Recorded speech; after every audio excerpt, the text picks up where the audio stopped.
Those who don't learn from history are doomed to repeat it. In order for you to understand why Western civilization is very different than the Islamic world, you need to understand the history of Islam. When Prophet Muhammad supposedly revealed his revelation from the angel Gabriel that he is supposed to be the last of the prophets in the early 600s, he started preaching in his own city, Mecca. He tried to recruit friends and followers to be able to spread his religion. And he tried for 12 years and failed.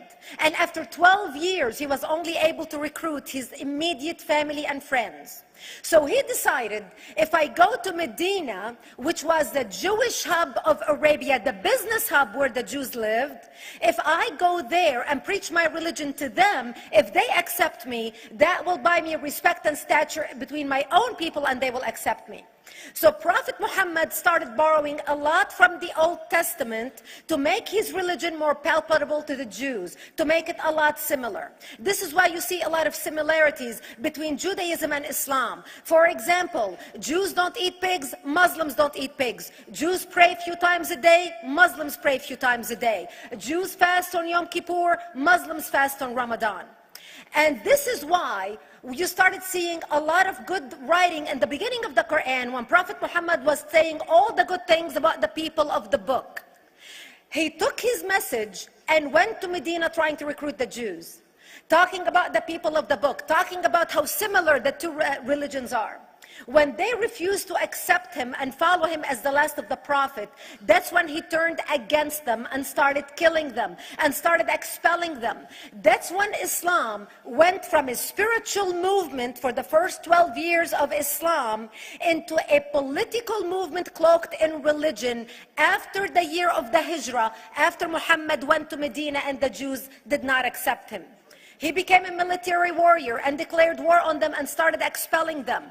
Jews and Christians became dhimmi, or second-class citizens. They were only allowed to stay alive and not be killed only by paying the jizya, or the protection tax. So they had a choice: convert to Islam, or if you want to stay alive, you have to pay the jizya or protection tax, living as dhimmi in the Islamic nation. Christians and Jews could not ring church bells. Jews could not blow the shofar. Christians could not ring church bells. They could not pray publicly. Christians and Jews could not gather together and build new churches or new temples. And the way they paid the jizya, or the protection tax, was in a monthly ceremony where they would get together downtown and the Jew would kneel on his knee and hand his goods to the mullah, who would take the goods as the price for buying the protection. And in many areas, Jews and Christians were given necklaces to wear as a receipt that they paid their jizya, or their protection tax. Jews considered najis under Islam. Najis is bodily fluid. Najis is garbage. Najis is dogs. Najis is dirty.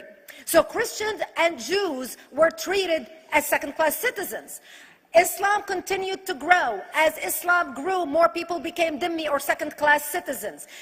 Jews and Christians were given identifiable clothing. The yellow star, which was given to the Jews, that most people think is a German invention.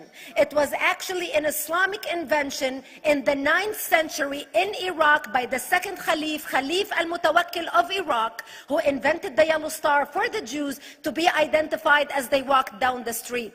Because Jews were considered najis, if a Muslim man or a Jew walked on the same side of the street, the Jew had to cross the other side so the Muslim man can walk, so he's not dirtied by the filth of the Jew. Christians were given the zunnar, the belt, which most of you men are wearing right now. That was an Islamic invention for the Christians. Islam continued to grow. They went all the way to Jerusalem. They conquered Jerusalem. Christians couldn't ring their church bells in Jerusalem. The Pope in Rome in 1090 told the Christians, how could you sit idly by and allow your brethren to suffer like this in the Holy Land? You need to go liberate the Christians. You need to go help the Christians. That's why the Crusaders were launched. The Crusaders...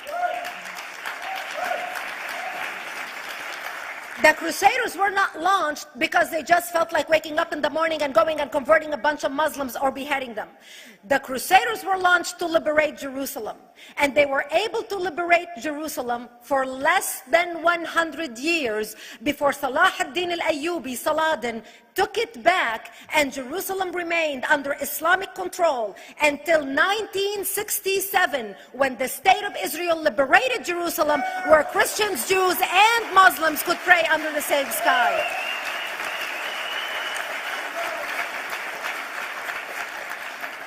The Crusaders continued fighting Islam, and for 300 years they tried and failed. And by the 1300s, the Crusaders disappeared because they could not win against Islam. Islam continued to expand. They went all the way to Central Europe. They went all the way to China. They went to India. They conquered Spain. They changed the name of Spain from Spain to Andalusia. And they started, as they advanced, as they conquered more nations, more people paid the jizya, or the protection tax. And this is how the Islamic Empire grew.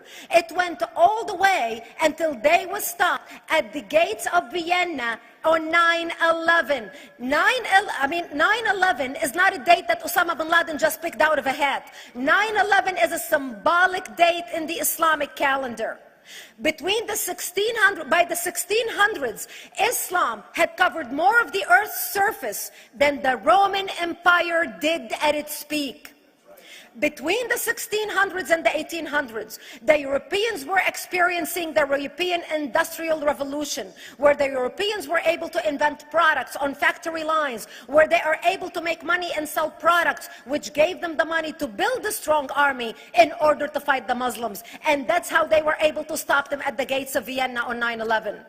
The Europeans started the pushback against Islam. They pushed them out of Europe. They pushed them out of all the way to the Middle East and North Africa. By 1924, the Islamic Empire ended. In 1924, the Islamic Caliphate ended in Turkey by President Ataturk, who was a secularist. He ended the Islamic Empire, and he gave women rights to vote. He gave women a right to an education, a right to work, a right to choose a husband. He forbid women from wearing the hijab. He forbid men from wearing the beard. The Muslims hate him so much that they consider him a Jewish agent, because they believe that his mother and her bloodline was Jewish, and that was the influence on Ataturk. By the time the Islamic Empire, or the Islamic Caliphate, or the Islamic State ended in 1924, the Islamic Caliphate had existed for 1400 years, and it ended less than 100 years ago. By the time the Islamic Caliphate ended in 1924, 270 million people around the world were killed by Islam. 270 million. And we didn't have weapons of mass destruction, and there was nuclear weapons. All of these people were killed, butchered by the sword. The people in the world, less than 100 years ago, how many people knew this history? Please raise your hand. We in America have failed to educate our children about history. We in America failed to educate our population about history. Our children in high school, you take any 17, 16-year-old kid, 18-year-old kid, and ask them about World War II. They can't even tell you what happened in World War II. For them, it's ancient history, and we still have our World War II veteran walking among us. That's how little we know of history. Islam ended in 1924, the Caliphate. People thought the Caliphate will never be resurrected. The Caliphate will never come back. But two things happened in the Middle East in the last century that made the Islamists be able to resurrect the Caliphate. Number one is the discovery of oil in Saudi Arabia, which we were able to discover and were stupid enough to allow them to nationalize it. And the number two that happened was Ayatollah Khomeini coming to power in 1979. That gave the Islamists the money and also the spiritual covering in order to explode on the world stage. And people say, oh, well, the Wahhabis exported their Wahhabi radical religion. The Wahhabis are the name of Wahhab. They're not a different sect of Islam. They follow the authentic preaching of Prophet Muhammad, the way Prophet Muhammad lived and practiced his religion. This is why neither you or me or any infidel can step a foot in Mecca, because as far as they're concerned, we are filth. And as infidels, we're not allowed to step a foot, not President Obama and not anybody else. As a matter of fact, Al-Qaeda used to use Saudi Arabia and its success as an excuse to recruit members, as the example to show them how Allah has blessed Saudi Arabia because of the way they adhere to the tenets of Islam. And today we talk about ISIS. ISIS is not a new invention. ISIS resurrected the caliphate that ended less than 100 years ago. Except we are too ignorant and too uninformed to understand what ISIS is doing and why ISIS is succeeding.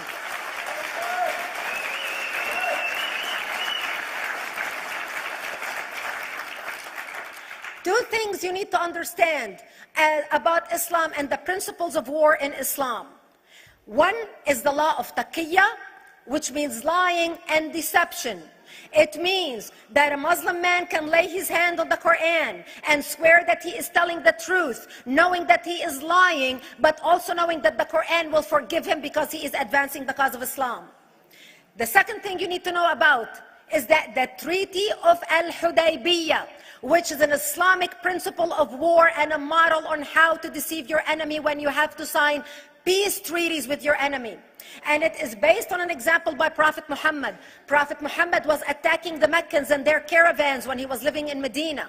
One day he attacked them because this is how he got the goodies. He would attack them, rob them, and spread the goodies among his men. And this is how he was able to recruit, because this is how people made money without working. And so he attacked the Meccan caravans. When he realized he's not able to defeat the Meccans in that city of Al-Hudaybiyah, in that place, he signed a 10-year treaty with them. Does that sound familiar? A 10-year treaty with them that says he will not attack them, he will have peace with them, he will not declare war on them. Muhammad used the treaty for 2 years to build his military, strengthen his army, and when he realized he was strong enough to attack his enemies when they least expected it, because they thought they had a peace treaty with Muhammad, he broke the treaty, attacked them 2 years later, and Mecca fell within 24 hours because they were not expecting the attack. And that became a principle of war in Islam. And to give you an example of how that is practiced, this is why anything signed with Iran means nothing to them. And to give you an example of how this law has been put to use in recent history, Yasser Arafat, who's not an Islamist, but he is a Muslim, met with the Israelis and signed the Oslo Accord in 1993. Remember all the handshaking at the lawn of the White House? The Oslo Accord, Yasser Arafat used the peace treaty, the Oslo Accord with Israel, to get Israel to bring him back and give him his territory, finance his military, train his police, and give his police the weapons. Yasser Arafat broke the Oslo Accord 8 years later, didn't even wait 10 years, and declared the second intifada in 2000, and all hell broke loose. He used the same treaty to win and deceive against his enemies and deceive his enemies. When Jordanian press, after Yasser Arafat signed the Oslo Accord with Israel, and Egyptian press would interview Yasser Arafat, and they would say, how could you sign a peace treaty with the devil? How could you sign a peace treaty with the Jews? Yasser Arafat will tell them, remember Hudaybiyah. That's all he would have to say. The whole Muslim world knew exactly what Yasser Arafat was talking about. We in the West and the Jews in Israel, it was over their heads. Nobody understood what Hudaybiyah was referring to. And this is the type of deception that we are dealing with. So when Iran signs a peace treaty with the United States for 10 years, they are using us as useful idiots, as gullible, ignorant people who are signing a peace treaty with the devil in order for Iran to continue her thing.